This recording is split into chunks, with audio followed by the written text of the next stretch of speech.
Mukesh MLA രാജിവെക്കണമെന്ന് നിങ്ങൾ ആവശ്യപ്പെടുന്നതിന്റെ കാരണം ലളിതമായി ഒന്ന് വിവരിക്കാമോ? മുകേഷ് എം.എൽ.എ എന്തുകൊണ്ട് രാജിവെക്കണം? എന്താണ് നിങ്ങളുടെ ആവശ്യം? അല്ല, നിങ്ങളിപ്പോൾ തിരിച്ചു പറയാൻ കോൺഗ്രസിന്റെ MLA-മാർക്കും എതിരെ ആരോപണങ്ങൾ ഉണ്ടല്ലോ. ഇതൊക്കെ നിങ്ങൾ നിരന്തരമായി തിരിച്ചു പറയുന്ന കാര്യങ്ങളാണ്. മുകേഷുമായി ബന്ധപ്പെട്ട് വന്നിരിക്കുന്ന കാര്യങ്ങളെ കുറെ കൂടെ ഇത് സീരീസ് ഓഫ് ക്രൈംസ് ആണ്. ഇത് ഏതെങ്കിലും ഒരാൾ ഒരു വ്യക്തി കൊടുത്തിട്ടുള്ള അല്ലെങ്കിൽ അത്തരത്തിലുള്ള അലിഗേഷനോ അതുമായി ബന്ധപ്പെട്ട് കോടതിയിൽ നിൽക്കുന്ന കാര്യമല്ല. ഇത് നിരന്തരമായ ആളുകൾ ഒരു ജനപ്രതിനിധിയായിരിക്കുക, പ്രത്യേകിച്ച് ഹേമ കമ്മിറ്റി റിപ്പോർട്ട് പോലെയുള്ള അതീവ ഗുരുതരമായിട്ടുള്ള ഒരു വിഷയം പൊതുസമൂഹം ചർച്ച ചെയ്യുന്ന സമയം, അതിന്റെ ഗൗരവം മനസ്സിലാക്കിക്കൊണ്ട് ചർച്ച ചെയ്യുന്ന സമയം അദ്ദേഹത്തിനെതിരെ നേരത്തെ പറഞ്ഞതുപോലെ ഗാർഹിക പീഡനം ഉൾപ്പെടെയുള്ള കാര്യങ്ങൾ ഇതൊക്കെ പുറത്തു വന്നിട്ട് നാളുകൾ അല്ലെങ്കിൽ വിഷയങ്ങൾ പുറത്തു എന്നാണ് താങ്കൾ സൂചിപ്പിച്ചത്. ഈ ഒരു ക്രൈം എന്ന വിൻസെന്റിനും എൽദോസ് കുന്നപ്പള്ളിക്കുമുള്ള ഈ രണ്ട് ക്രൈമുകളും ഏതു സ്വഭാവത്തിലുള്ള ക്രൈമാണ്? അതിൽ നിന്ന് എങ്ങനെയാണ് മുകേഷിന്റെ ക്രൈം വ്യത്യസ്തമാവുന്നത്? അല്ല, ഞാൻ പറഞ്ഞില്ല, അത്തരം സ്വഭാവങ്ങളെ അല്ലെങ്കിൽ പാർട്ടി ഒരു തരത്തിലും അതിനെ പിന്തുണയ്ക്കുകയോ പാർട്ടി ഒരു തരത്തിലും അതിനുവേണ്ടി സംരക്ഷിക്കാനുള്ള കവചം ഒരുക്കുകയോ ഒരു ഘട്ടത്തിലും ചെയ്തിട്ടില്ല. അത് ചെയ്യാൻ ആഗ്രഹിക്കുന്നുമില്ല. പക്ഷെ നാം കുറെ കൂടെ ഞാൻ അതിന്റെ നമ്പറിന്റെ എണ്ണത്തിൽ മാത്രമല്ല ഈ പറയുന്നത് പോലെ ഈ നയരൂപീകരണ കമ്മിറ്റിയുമായി ബന്ധപ്പെട്ടൊക്കെ എത്ര നിരുത്തരവാദപരമായിട്ടുള്ള ഒരു സമീപനമാണ് പറഞ്ഞു വെക്കുന്നത്.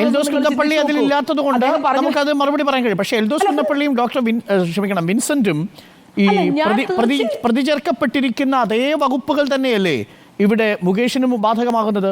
വകുപ്പുകളിൽ വ്യത്യാസമില്ലല്ലോ. വകുപ്പുകളിൽ ഞാൻ പറയുന്നില്ല അത്തരത്തിൽ വകുപ്പുകൾ വ്യത്യാസം അവര് ചെയ്തത് നല്ല കാര്യമാണെന്നോ അല്ലെങ്കിൽ അവരെ ന്യായീകരിക്കാനോ ഞാൻ ഈ അവസരം എടുക്കുന്നില്ല. പക്ഷേ അല്ല ഈ പറയുന്നത് പോലെ ഈ സീരീസ് ഓഫ് ക്രൈംസ് എന്നുള്ളതിന് പ്രാധാന്യമില്ല. ഇത് നിരന്തരമായ ഒരു അലിഗേഷൻ ആണ്.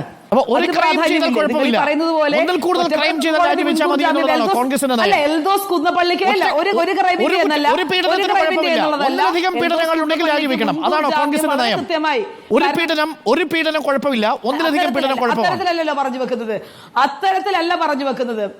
അത്തരത്തിലല്ല പറഞ്ഞു വെക്കുന്നത്. വളരെ കൃത്യമായി കോടതി മുൻകൂർ ജാമ്യം ഉൾപ്പെടെയുള്ളത് നൽകിയിട്ടുണ്ട്. കോടതി മുൻകൂർ ജാമ്യം നൽകുമ്പോൾ മറ്റൊരാളെ ഈ പറയുന്ന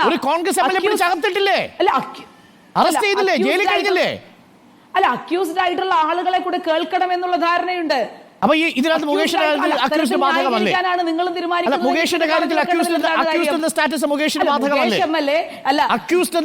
മുകേഷിന്റെ ബാധകമല്ലേ സോയ ജോസഫ്? അത്തരത്തിലുള്ള വാദങ്ങൾ ഉണ്ടായിക്കോട്ടെ, നിങ്ങളുടെ വാദം എന്താ? അത് പറയൂ. നിങ്ങളുടെ കോൺഗ്രസിന്റെ വാദം എന്താ? ഒരു പീഡനം നടത്തിയാൽ രാജിവെക്കേണ്ട, ഒന്നിലധികം പീഡനങ്ങൾ നടന്നാൽ രാജിവെക്കണം. ഇതാണോ കോൺഗ്രസിന്റെ നയം? ഒരു സാഹചര്യമല്ലല്ലോ ഡോക്ടർ സോയ ജോസഫ്, അങ്ങൊന്ന് വ്യക്തമാക്കൂ. ഒരു പീഡനമാണെങ്കിൽ രാജിവെക്കേണ്ട, ഒന്നിലധികം പീഡനമാണെങ്കിൽ രാജിവെക്കണം. ഇതാണോ കോൺഗ്രസിന്റെ നയം? അല്ല, നിങ്ങൾ ഒരു നിരന്തരമായ ഒരു തരത്തിലുള്ള അലിഗേഷൻ ഉള്ള ഒരാൾ, ഇപ്പൊ നിരന്തരമായ കുറ്റകൃത്യങ്ങൾ നടത്തുന്ന ഒരാളും അല്ലെങ്കിൽ ഞാൻ ആ കുറ്റകൃത്യം നടന്നില്ലേ എന്നുള്ളതിന്റെ കണക്കല്ല പറയുന്നത്. നിരന്തരമായ കുറ്റകൃത്യങ്ങൾ ഒരാൾക്കെതിരെ പറഞ്ഞു വെക്കുന്നതിൽ യാതൊരു അല്ലെങ്കിൽ അയാളെ ഇത്തരത്തിൽ സമീകരിക്കപ്പെടേണ്ട ആവശ്യമുണ്ടോ? അല്ലെങ്കിൽ അത്തരത്തിലൊരു സമീകരണത്തിന്റെ വാദത്തിന്റെ പ്രസക്തി എന്താണ്? ഇവിടെ വളരെ കൃത്യമായിട്ടുള്ള ഗൗരവകരമായിട്ടുള്ള ചർച്ചകൾ നടക്കുമ്പോൾ ഇത്തരത്തിൽ ആരോപണം വരുന്നത് MLA ആയതിനു ശേഷമാണോ മുൻപാണോ? അല്ല, MLA അതിനു ശേഷമാണ്. ഞാൻ അത്തരത്തിലുള്ള സമീകരിക്കാനുള്ള ശ്രമങ്ങൾ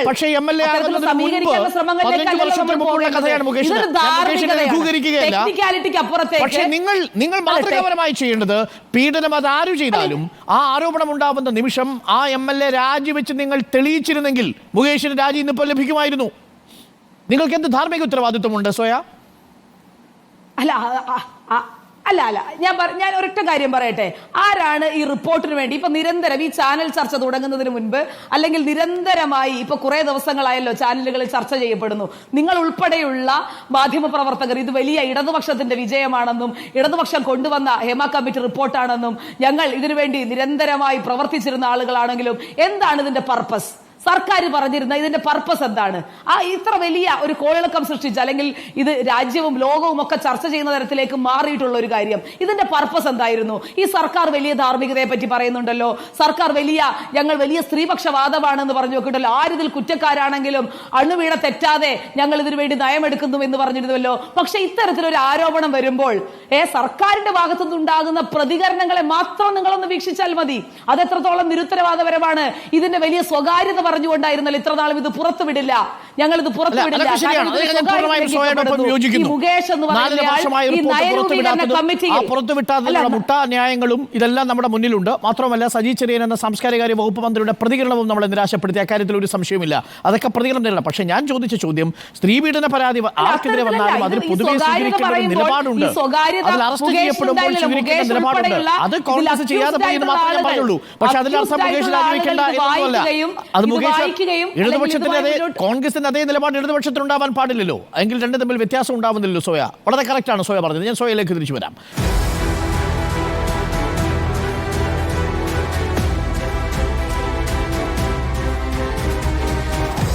Debate with Arun Kumar.